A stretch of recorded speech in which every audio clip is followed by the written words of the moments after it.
Friends, जय हिंद, वंदे मातरम। Welcome back to our YouTube channel. Friends, आज एक बहुत ही अलग तरीका के विषय पर बात करने वाले हैं। देखिए, बचपन में थे हम सुनते आए थे कि एलियंस होते हैं और इस धरती से भी अलग कोई और एक प्लेनेट है जहां पर हम जैसे या हमसे भी सुपीरियर जो है वो एनिमल्स या फिर ऐसे जीव रहते हैं जो हमसे भी बहुत आगे हैं, एडवांस हैं। और इसी तरीका के आपने देखे होंगे क्लास 6 क्लास 8 क्लास उनमें चैप्टर्स भी आने लगे थे, एलियंस के ऊपर मूवी भी बनने लगी थी। भारत में भी आप जानते हैं कि कोई मिल गया टाइप की कुछ बहुत सारी मूवीज बनी है इस तरीका से, जहां पर ये जो एलियंस वाली जो परिकल्पना है इसको ला करके एक चित्रित किया गया, फिल्म आया गया और उसको एक सत्य के रूप देने का प्रयास किया गया।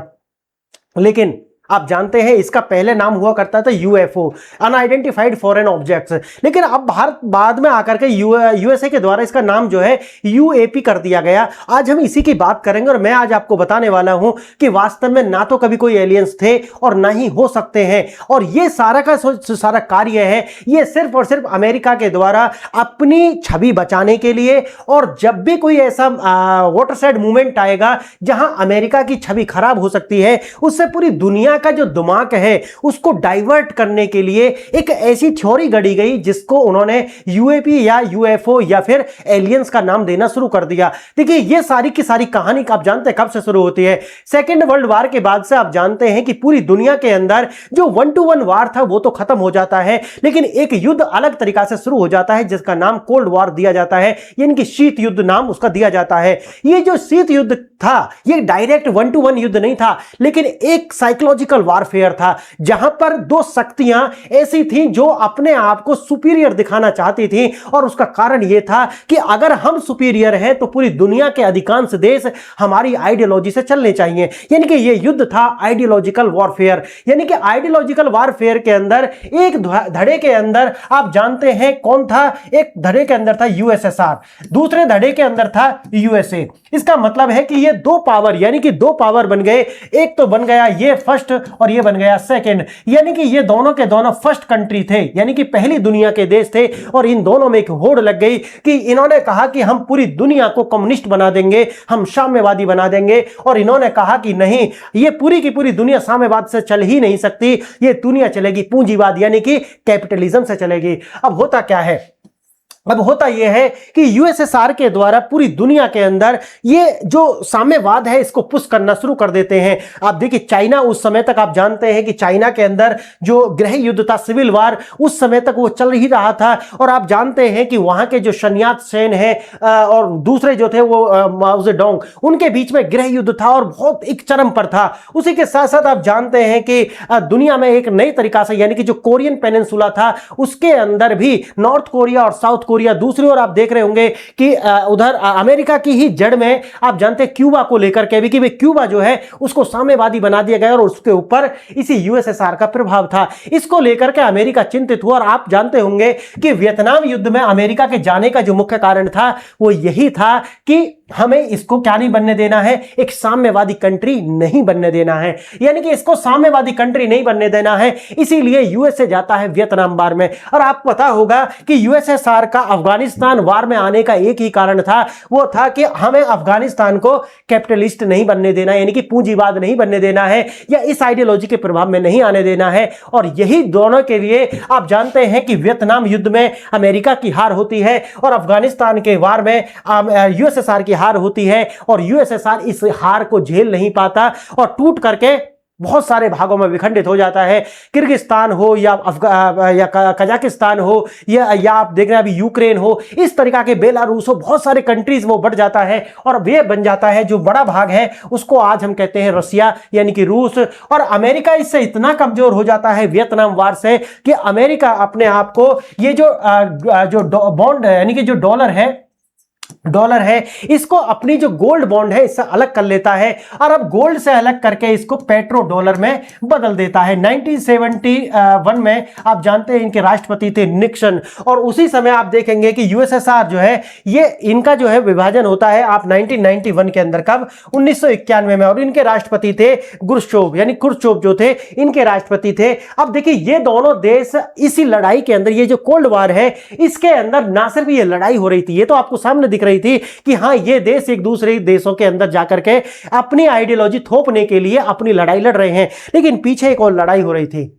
आपको याद है, पीछे एक लड़ाई हो रही थी कि आप सोचिए यूनिवर्स में सबसे पहले कौन जाएगा, चांद पर सबसे पहले कौन जाएगा, ग्रहों पर सबसे पहले सबसे लंबी दूरी की मिसाइल कौन बनाएगा, ये लड़ाई भी हो रही थी। यानी कि एक देश के अंदर जो टेक्नोलॉजिकल सुपरमेसी थी उसकी लड़ाई भी लगातार बराबर चल रही थी।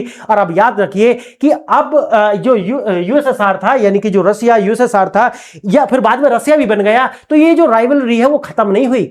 यानी कि यूएसएसआर भी टूट गया 1991 में, लेकिन जो राइवलरी है वो खत्म नहीं हुई, ये प्रतिद्वंद्विता लगातार चलती रही। और रशिया के द्वारा लगातार अमेरिका के अंदर उनकी जो सुपरमेसी है उसे तोड़ने के लिए इस तरीका के जो ऑब्जेक्ट्स हैं वो भेजे जाने लगे अंदर। यानी कि अमेरिका जो है उसके अंदर इस तरीका के ऑब्जेक्ट भेजे जाने लगे कि जिनको अमेरिका के जो रेडार्स हैं वो पकड़ नहीं पा रहे थे, इंटरसेप्ट नहीं कर पा रहे थे। और अगर इंटरसेप्ट नहीं कर पा रहे थे तो डिस्ट्रॉय करने का तो मतलब ही नहीं बनता। और अमेरिका उनको कहने लगा कि ये तो ऐसे ऑब्जेक्ट है जिनको उन्होंने शुरू में यूएफओ बोला कि इनको बाहर से आए हुए हैं, ये एलियंस के आए हुए हैं। और उन्होंने इस अपनी छवि को बचाने के लिए बाद में कहानी गढ़ दी कि ये एलियंस हैं, ये दूसरे ग्रह से आए हुए ऑब्जेक्ट्स हैं, इनको पकड़ा नहीं जा सकता। यानी कि ये इनकी अपनी टेक्नोलॉजिकल हार थी। लेकिन हार को स्वीकार नहीं करके उन्होंने एक अलग तरीका की थ्योरी बना करके सामने पेश कर दिया और कहने लगे कि नहीं, ये तो बहुत दूर से आए हैं, ये दूसरे ग्रह के प्राणी है, हमसे ज्यादा सुपीरियर है,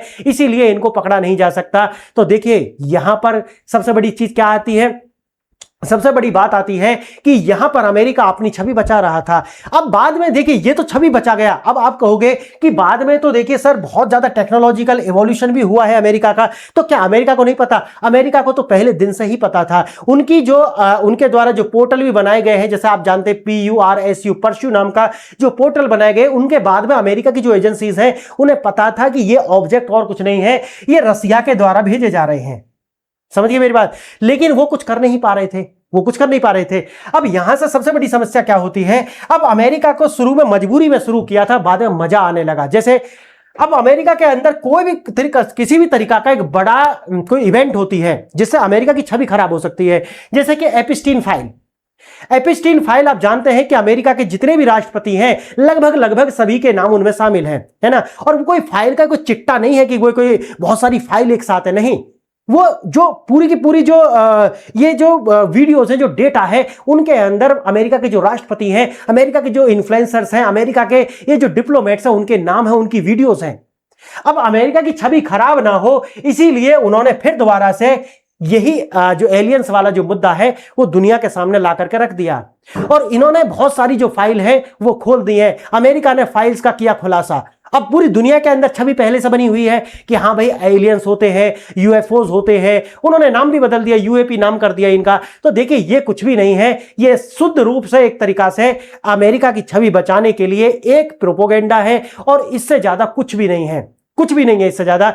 मुझे लगता है कि अब अमेरिका कि इस जो एजेंडा है इससे लोग समझ चुके हैं, और उन्होंने कहा है कि ये जो अनआइडेंटिफाइड एनोमेलस फेनोमिना, अब इसका नाम क्या कर दिया, अब यूएफओ नहीं बोलते, इसे यूएपी बोलते हैं। क्या बोलते हैं? अनआइडेंटिफाइड एनोमेलस फेनोमिना, यानी कि एक अलग तरीका का फेनोमिना है, पता ही नहीं चल रहा, एनोमेलस है, पता ही नहीं है इसका क्या है ये।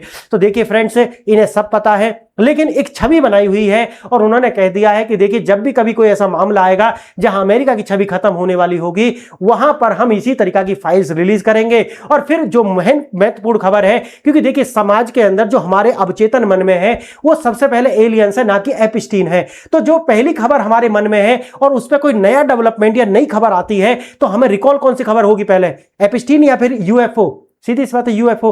तो दुनिया का जो ध्यान है वो बट जाएगा, और अमेरिका की जो छवि है वो बच जाएगी। और सिर्फ ये तो होता है कि इसमें दो छवि खराब होनी थी, एक तो एपिस्टीन वाला जो मामला था, और दूसरा जो अभी ईरान के अंदर अमेरिका की जो किरकिरी हुई है उससे भी ध्यान भटकाना है और इसको दबा देना है। इससे ज्यादा ये मुझे कुछ नजर नहीं आता। और आप सोचिए, ये जो अनसुलझे मामले हैं, अगर ये इतने ही अनसुलझे हैं तो ऐसा तो है नहीं कि भाई टेक्नोलॉजिकल डेवलप नहीं है अमेरिका, तो उनको इसका बताना चाहिए है क्या तो मुझे लगता है कि ये इससे ज्यादा कुछ भी नहीं है। ये सिर्फ और सिर्फ अपनी जो छवि है उसे बचाने के लिए इस तरीका के मनगढ़ंत जो कहानियां हैं वो बाहर लाते हैं। और यूएफओ जो है आज अगर नहीं भी आते रूस से, तो ये खुद ही इस तरीका की कहानी बना लेते हैं और बता देते हैं कि भाई 12,000 आज तक जो हमने आइडेंटिफाई किए हैं, अगर आइडेंटिफाई किए हैं तो ये जो क्लासिफाइड फाइल्स आपकी हैं तो इन्हें बाहर लाइए। और अगर आप ला भी रहे हैं तो ऐसे समय लाइए ना जिस समय पर कोई बहुत बड़ा मुद्दा दुनिया में नहीं चल रहा हो। लेकिन कब लाते हैं? जब पूरी दुनिया में अमेरिका की छवि खराब हो रही हो या फिर कोई नया तरीका का जो है इनको एक परसेप्शन क्रिएट करना हो, उस समय पर ऐसी फाइल लाते हैं। तो ये है सारी कहानी। फ्रेंड्स, आपने वीडियो देखी इसके लिए धन्यवाद। आप भी बताइए क्या वास्तव में अमेरिका के अंदर क्या ये यूएफओ या फिर यूएपीज या फिर एलियंस होते हैं? अगर हैं तो आप मुझे बताइए कमेंट करके, या आपका अपना कोई व्यक्तिगत अनुभव हो उसे बताइए। आपने वीडियो देखी इसके लिए धन्यवाद। जय हिंद, जय भारत।